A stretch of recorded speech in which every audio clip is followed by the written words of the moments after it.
ये लोग जितने हुक्मरान हैं, अगर ये हमें शऊर नहीं देते तो हमें खुद तो हमारी जिम्मेदारी है कि हम शऊर प्रोड्यूस करें। रोटी कपड़ा मकान इससे बाहर निकल कर हमें कुछ करना पड़े। कब तक अपनी अपनी करेंगे? इज्तिमाई तौर पर क्यों नहीं सोच, इज्तिमाइयत की तरफ सोचना है। हमें कहीं ना कहीं इस मुल्क को बदलना है, क्योंकि मेरे और इस मुल्क का मुस्तकबिल हम लोगों से वाबस्ता है। हम लोग हैं पाकिस्तान। अस्सलाम वालेकुम, मैं हूं यासिन मलिक एडवोकेट और आप देख रहे हैं एस्केप फ्रॉम केज।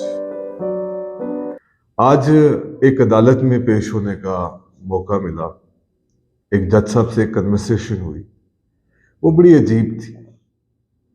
बातों बातों में एक सवाल निकला कि अगर जुडिशरी की ऑर्डर एक एसएचओ नहीं मान सकता तो फिर एक वकील की या आम पाकिस्तानी की इस मुल्क के अंदर औकात क्या है। जज साहब ने बर्मला एक जवाब दिया और वो जवाब था कि आप कौन सी औकात की बात करते हैं, हम सब की कोई औकात नहीं। एक ऑनरेबल जज से जब मैंने ये बात सुनी तो मैं बिल्कुल शौक रह गया। वो जगह जहां से इंसाफ की उम्मीद होती है, वो जगह जहां से एक आम आदमी की बहुत सारी उम्मीदें वाबस्ता होती, वहां मनसब पर बैठा एक शख्स अगर इस तरह की बात करेगा तो फिर बाकी आम पाकिस्तानी की बात तो दूसरी तरफ रही। खैर, इस बात को हम छोड़ देते हैं कुछ वक्त के लिए, क्योंकि इस मुल्क में तो ऐसा ही होता है और ऐसा ही होता रहेगा। ये वो जुमला है जिसको हम अपनी तमाम उम्र इस मुल्क के अंदर सुनते रहे, हम मानते रहे। दिली तौर पर जिस चीज के ऊपर हमने यकीन कर लिया वो ये जुमला था कि इस मुल्क में ऐसा ही होता है और ऐसा ही होता रहेगा। वो जज साहब की एक बात, जिनका नाम मैं जानबूझ के जाहिर नहीं कर रहा, ये बात आज अदालतों की बेबसी को जाहिर कर गई और इस रियासत पाकिस्तान में माफिया की ताकत का अंदाजा मुझे दिला गई। अंदाजा मुझ समेत पाकिस्तान के हर आम और खास आदमी को हो चुका कि पाकिस्तान में तो कानून की कोई वक़्त नहीं, अदालतों की बेबसी अपनी इंतहा को पहुंची। खैर, पाकिस्तान के वजूद में आते साथ ही माफिया ने अपनी सर उठाने शुरू कर दी। कायदे आज़म रहमतुल्लाह अलैह इस दुनिया से चले गए, लियाकत अली खान वज़ीर आज़म बने, उनको मार दिया गया। फिर हम आईन ही नहीं बना सके। अल्लाह अल्लाह करके 1956 में हमने आइन बनाया, लेकिन उसको चंद साल के बाद हमें लगा कि ये आइन ठीक नहीं है। फिर 1962, फिर 1973। इस 1973 तक का जो फासला था वो हमने बहुत ज्यादा वहमो गुमान के अंदर तय किया, जिसके अंदर हमने खून की नदियां बहाई भी और हमारी खून की नदियां बही भी। एक आम पाकिस्तानी के तौर पर अगर देखा जाए तो हमें इसमें से मिला कुछ भी नहीं। खैर, हमने इस टेन्योर के अंदर 1947 से 1973 तक जब हमने अपना एक कॉन्स्टिट्यूशन ऑफ पाकिस्तान बनाया, तब सिर्फ हमें मिला क्या? तब हमें एक साने मशरकी पाकिस्तान मिला और बांग्लादेश बन गया। वहां पर जो मुहर्रिकात थे उनकी बांग्लादेश बनने के, वो हीरो पाए, लेकिन मगरबी पाकिस्तान में हमने उनको गद्दार कहना शुरू कर दिया। लेकिन इस तरफ से जो कल्प्रिट्स थे, जो मुजरिम थे, हमने उनको कुछ नहीं कहा। खैर, इस मुल्क में ऐसा होता है और इस मुल्क में ऐसा ही होता आया है। कुछ अरसा जमहूरियत चलने के बाद जैसी तैसी भी चली, आइन मुकम्मल कर लिया गया एक कंसेंसस के साथ। कुछ अरसे के बाद एक शख्स जिसका नाम जनरल ज़ियाउल हक था, वो आता है। उसको ये सब पसंद नहीं आता। वो कहता है क्योंकि अब मैं एक अक्ल कुल आदमी हूं, अब पाकिस्तान को मैं अपनी मर्जी से चलाऊंगा।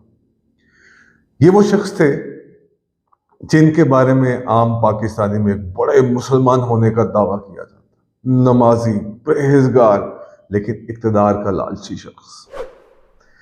अब उनकी जितनी मर्जी ईमानदारी हो, वो जितना मर्जी न्यूज कास्टरों को या एक्ट्रेस को दुपट्टा लेने पे मजबूर कर दे, और बहुत सी बला बला चीज़ें ख़त्म कर दें, लेकिन फिर भी अपने इक़्तिदार को तूल देने के लिए बहुत सारे कंप्रोमाइज़ तो करने पड़े होंगे। जब आप गैर मावरा और गैर आइनी काम करते हैं, रूल ऑफ लॉ के अगेंस्ट काम करते हैं, माइट इज़ राइट का कॉन्सेप्ट प्रिवेल करते हैं, तो आपको बहुत सारा कुछ ऐसा करना पड़ता है जो कि अखलाकियात से भी परे होता है और जिसमें माफिया को मजीद सर उठाने का मौका मिलता है।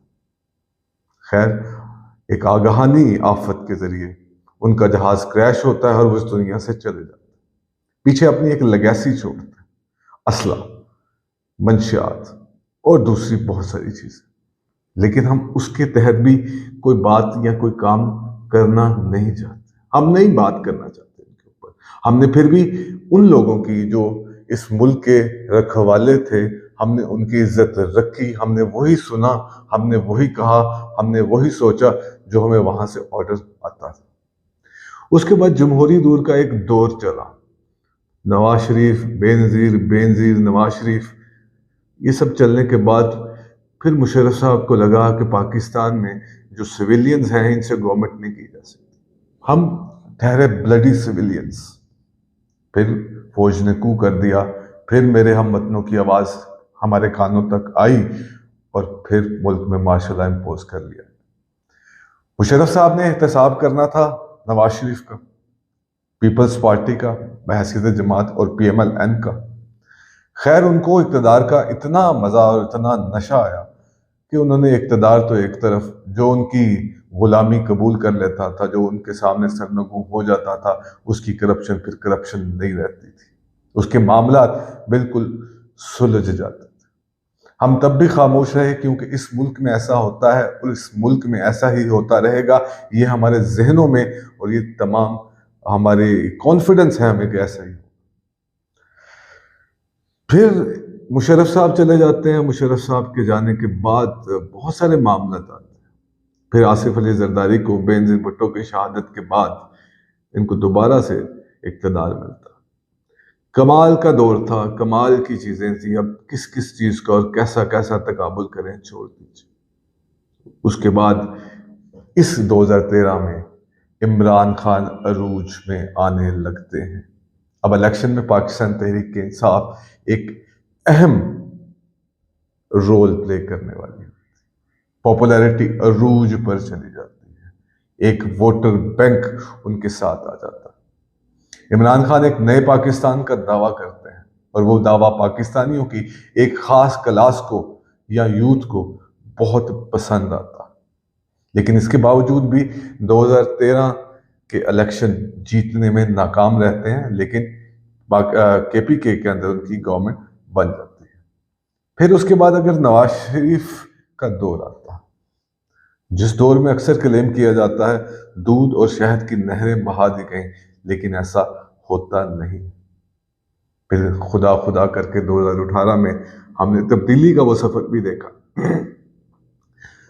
जो कि 2022 तक रहा। उसके बाद फिर PMLN और तकरीबन तमाम जमातों की जो कि पाकिस्तान तहरीक इंसाफ के मुखालिफ थी या हरीफ थी, उनके साथ एक गवर्नमेंट बना दी जाती है जिसको PDM का नाम दिया जाता है। अब यहां से वहां तक का सफर, एक चीज तो मैंने सीखी इस तारीख से, ये सब चीजें सिर्फ याद दहानी के लिए थी, और वो ये थी कि इस मुल्क में आइन तोड़ना, कानून तोड़ना कोई बात नहीं, क्योंकि पाकिस्तान में जो आइन तोड़ता है, कानून तोड़ता है, उसको वो माफिया का सरगना मिल जाता है जो उसको सपोर्ट करके उसके इक़्तिदार को तूल दे। फिर हम उसको नेक भी कहते हैं, हम उनको शरीफ भी कहते हैं, हम उनको ईमानदार भी कहते हैं। लेकिन मेरी एक बात का जवाब आप लोग दीजिए कि जो शख्स आइन तोड़ता है, अपने इक़्तिदार को गैर कानूनी तौर पर तूल देता है, वो कहीं ना कहीं तो किसी ना किसी को बेनिफिट देता है, वो कहीं ना कहीं माफियाज को सपोर्ट करता है, वो कहीं ना कहीं किसी ना किसी के आशीर्वाद पे बैठा जरूर होता है। फिर उसकी ईमानदारी, नेकी कहाँ पे रहेगी? उसकी तमाम चीजें कहाँ पे रहेगी? इस मुल्क में हर जगह पर एक माफिया का सरगना, एक माफिया का हिस्सा, एक शख्स जरूर बैठा है। हम छोटे छोटे बोनों की तरह बिल्कुल रहते हैं, ना कुछ सोच सकते हैं, ना कुछ समझ सकते हैं, ना कोई आवाज उठा सकते हैं। वो बोने भी हमारी सोसाइटी का एक हिस्सा होते हैं जो किसी न किसी तरह लड़ झगड़ कर उन सीटों पर पहुंच जाते हैं, वो कुर्सियां उनको मिल जाती हैं। फिर सफर शुरू होता है पाकिस्तान के लोगों का उसी बेबसी में। हमें आप बाहर बाहर देखें तो पाकिस्तान बड़ा खूबसूरत नजर आता है। हर तरफ सड़क, एक जाल बिछा नजर आता है। अंदर गली मोहल्लों में गंदगी, टूटे रोड आपको बता देंगे कि हम किस पैथेटिक सिचुएशन में रहते हैं। इनमें से किसी ने भी क्या मैं पाकिस्तान से लेके आज तक ना पाकिस्तान की कौम की तालीम और तरबियत का सोचा, ना शऊर देने का सोचा। शायद इमरान खान, जिसने यकसा तालीम की बात तो की, जिसने सेहत कार्ड की बात तो की, जिसने शऊर की थोड़ी बहुत बातें की, आज़ादी की बात की, लेकिन क्योंकि इस मुल्क में ऐसा होता रहा है और ऐसा ही होता रहेगा, हमें मुसम्मम यकीन था। लेकिन कुछ रुख और कुछ हवाएं बदल गई। आज तमाम उंगलियां फिर से पाक फौज की तरफ उठती हैं। वो पाक फौज जो हमारे सरों का ताज था, लेकिन अब हल्की हल्की नफरत पिनपना शुरू होती है उस पाक फौज के खिलाफ, उन जनरल्स के खिलाफ। क्यों? इस एस्टेब्लिशमेंट ने पाकिस्तान को दिया क्या? 70 से ज्यादा इदारे होंगे, तमाम के तमाम तकरीबन डिफॉल्ट कर चुके हैं। पुलिस का इदारा, उसकी तो खैर आप सब लोग जानते हैं, बात क्या करें। बाकी कोई भी इदारा उठा लें, इस ब्यूरोक्रेसी ने बेड़ा गर्क कर दिया। फिर ये ब्यूरोक्रेसी, फिर ये एस्टेब्लिशमेंट, सब ये चाहते हैं कि फिर वजीर आजम वही हो जो वो चाहें। फिर वो वही चाहते हैं कि वजीर आजम वैसे ही करे जैसा वो चाहते हैं। सिविलियन सुप्रीमेसी एक ख्वाब है जो ख्वाब ही रहेगा।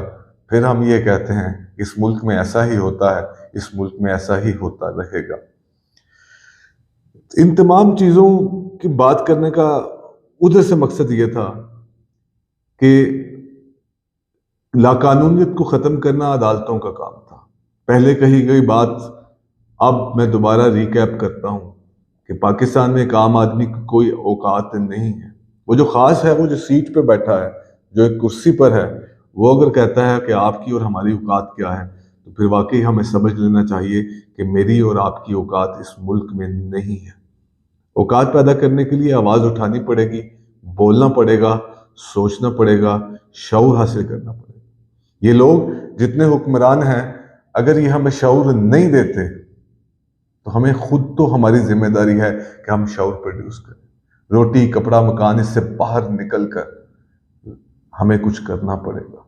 कब तक अपनी अपनी करेंगे? इज्तिमाई तौर पर क्यों नहीं सोचेंगे? इज्तिमाइयत की तरफ सोचना है। हमें कहीं ना कहीं इस मुल्क को बदलना है, क्योंकि मेरे और इस मुल्क का मुस्तकबिल हम लोगों से वाबस्ता है। हम लोग हैं पाकिस्तान और हमसे वाबस्ता है। ये जो लोग हैं ब्यूरोक्रेसी, इनके बच्चे तक बाहर पढ़ते हैं, इनके इलाज बाहर होते हैं। जर्नल्स के भी यही हाल है, सियासतदानों के भी यही हाल है, और अगर आप दूसरी बात करें तो उनका भी। क्या करेंगे? क्यों करेंगे? अगर वो तालीम नहीं देते, हमें मिलकर एक दूसरे को तालीम देनी। वो शऊर नहीं देते, हमें मिलकर एक दूसरे को शऊर देना है और मिलकर आवाज उठानी है। अकेले अकेले हम वाकई कुछ नहीं, लेकिन अगर हम कलेक्टिव अप्रोच के साथ जाएंगे तो हम बहुत कुछ हैं।